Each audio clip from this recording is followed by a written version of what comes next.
کسان اور گدھا، ایک سبق آموز کہانی۔ ایک گاؤں میں ایک کسان رہتا تھا جو اپنے کھیتوں میں دن رات محنت کرتا۔ اس کے پاس ایک گدھا بھی تھا جو سالوں سے اس کا بوجھ اٹھاتا اور کھیتوں میں مدد دیتا تھا۔ کسان گدھے سے بہت محبت کرتا تھا کیونکہ وہ اس کے کاموں میں مددگار تھا۔ ایک دن کسان کا گدھا کھیت میں چارہ کھا رہا تھا کہ اچانک وہ ایک پرانے اور خالی کنویں میں گر گیا۔ کنواں بہت گہرا تھا اور گدھا بری طرح سے نیچے جا گرا۔ جب کسان کو پتہ چلا تو وہ دوڑتا ہوا کنویں کے پاس پہنچا۔ گدھا زور زور سے رینک رہا تھا اور کسان کی بے بسی بڑھتی جا رہی تھی۔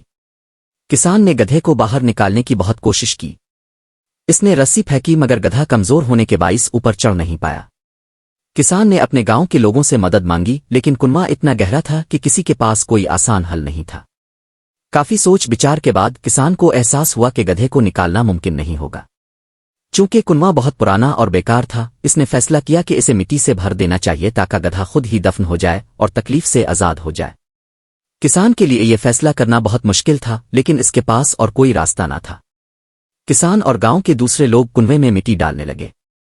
جیسے ہی مٹی گدھے پر گرتی وہ زور زور سے ہلنے لگتا اور مٹی کو اپنے جسم سے جھاڑ دیتا۔ ہر بار جب مٹی گرتی گدھا اسے جھٹک کر نیچے گرا دیتا اور خود اس پر قدم رکھ کر اوپر چڑھنے لگتا۔ گاؤں والے مٹی ڈالتے رہے اور گدھا اپنی ہوشیاری اور ہمت کے ساتھ اوپر بڑھتا رہا۔ ہر نئی تہ جو اس پر گرتی وہ اسے اپنے پیروں تلے روند کر بلندی کی طرف جاتا۔ وقت گزرتا گیا اور آخر کار گدھا کنویں کے کنارے تک پہنچ گیا اور ایک طاقتور جست لگا کر باہر نکل آیا۔ سبق: مشکلات کو موقع میں بدلیں۔ کسان اور گاؤں کے سب لوگ حیران رہ گئے کہ جس مٹی سے وہ گدھے کو دفن کرنا چاہتے تھے اسی مٹی کو گدھے نے بچاؤ کا ذریعہ بنا لیا۔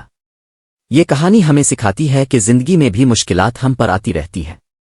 اگر ہم ان مشکلات کو اپنے اوپر بوجھ بنا کر بیٹھ جائیں تو وہ ہمیں دبا دیں گی، لیکن اگر ہم ہوشیاری اور ہمت کے ساتھ ان کا سامنا کریں تو وہی مشکلات ہمیں آگے بڑھنے کا موقع دے سکتی ہے۔